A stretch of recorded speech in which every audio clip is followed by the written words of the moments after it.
Our story today is called Rumpelstiltskin Story. There once lived a miller with his daughter. When the miller was at work all day turning grain into flour, he loved nothing more than to think up tall tales to amaze people. One day the king came to town. He heard the miller talking about his daughter.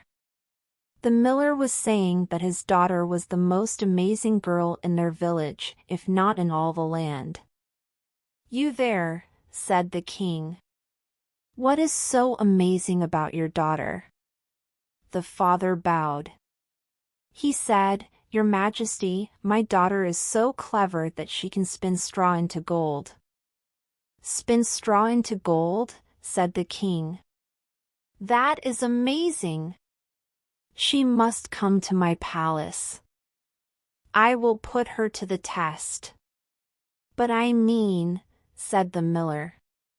He wished he had not told the king such a thing. But now it was too late. So the miller's daughter had to go to the king's palace at once. The king took her to a room piled with straw from floor to ceiling. He pointed to the spinning wheel in the middle of the room. He said, "Now get to work. If by morning you have not spun the straw into gold, you will die." The king slammed the door and locked it behind him. The girl was all alone. For the life of her, she did not know what to do. She had no idea how to spin straw into gold. "What will I do?" she called out to the air. "No one can do such a thing." Just then, an odd little man stood before her. "Did I hear you say, no one?" he said. "What?" said the girl, shocked. "Where did you come from?" "Never mind that," said the imp. "What matters is I can save your life. For a price, of course." "You can spin straw into gold?" said the girl. "What kind of price do you have in mind?" She did not know if she should trust the stranger. "What you give must be important to you," said the imp. "How about that necklace?" The girl thought, "Indeed, my necklace is very dear to me. But not as much as my freedom." So she said to the imp, "Very well. If by morning you can turn this room full of straw into gold, this necklace is yours." The little man got to work. Very busy he was, all night long. Whir, whir, whir, until morning. By then, not one piece of straw was left in the room, all of it was turned into piles of pure gold thread. "You did it," said the girl. "Of course I did," snapped the imp.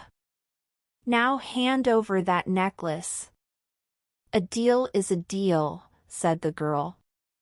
She took off her necklace and gave it to him. And he was gone.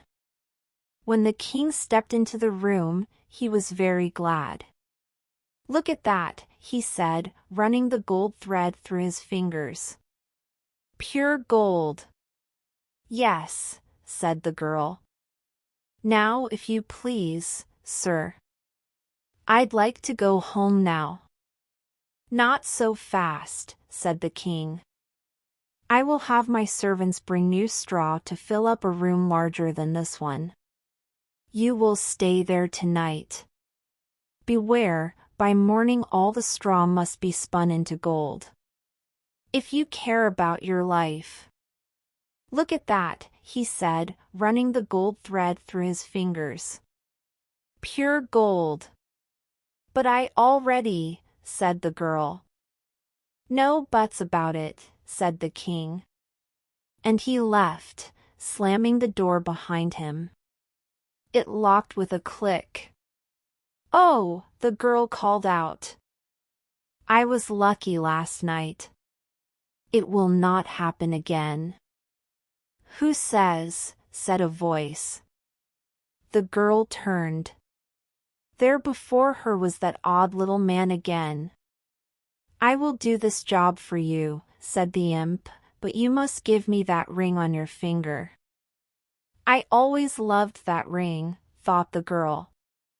"But after all, it is just a ring." "All right," she said to the imp. "It's a deal." So the imp spun the straw all night. By morning, nothing but piles of spun gold thread lay on the floor. The girl gave the ring to the imp, as she said she would do. The next morning, the girl felt sure the king would be so happy, he would let her go home. But alas! If 2 rooms of gold looked good to a king, 3 rooms of gold looked even better. The king took the girl to the biggest room yet. He had already filled with straw. He told her she must turn that straw into gold by morning. Or else. This time, however, the king said his son was coming back from a long journey that very night. In the morning he would send his son to the room to see if the work was done. If it was, she was to marry the prince.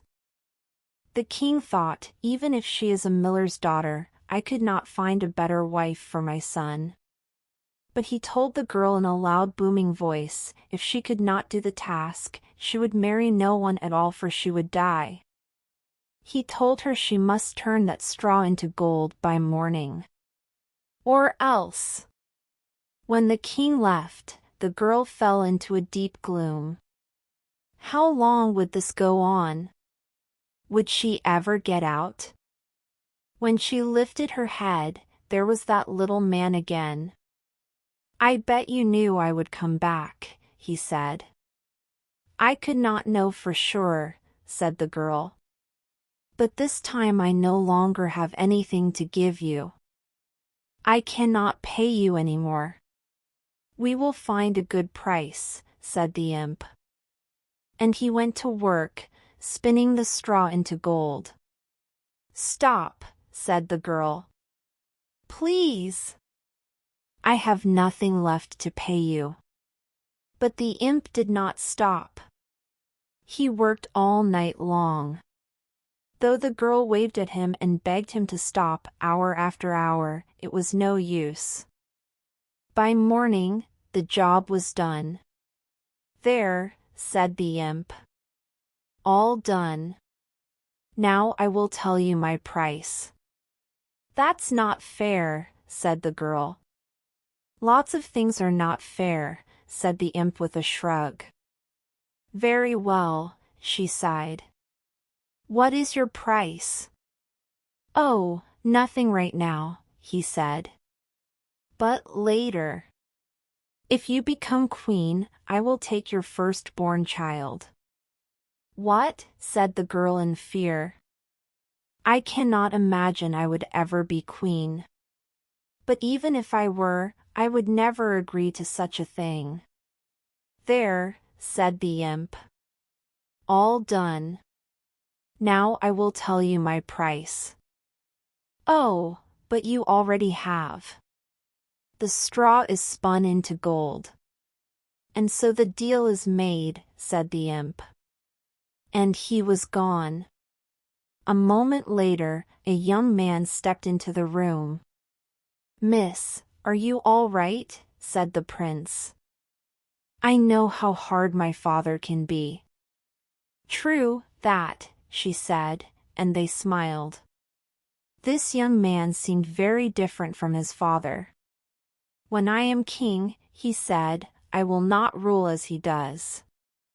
The prince looked around. He saw the large piles of gold, shining on the floor. "How can you do such a thing?" he said in wonder. The girl said nothing. "I was told that if the straw were spun into gold by this morning, you were to marry me. But know this. If you really want to get out of here, I will help you. Do not worry. I will find a way to tell my father."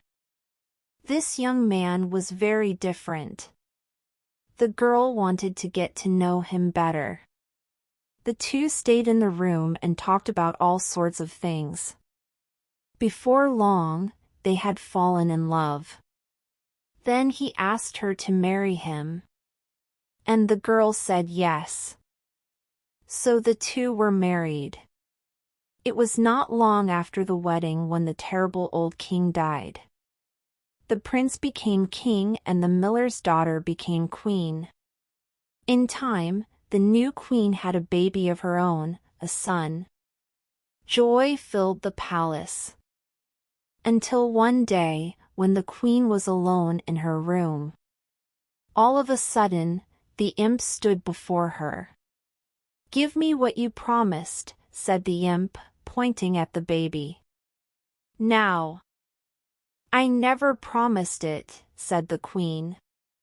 She held her baby tightly. She said, "I will give you gold instead. More gold than you have ever seen." "Why do I need gold?" said the little man. "I can make all the gold I want."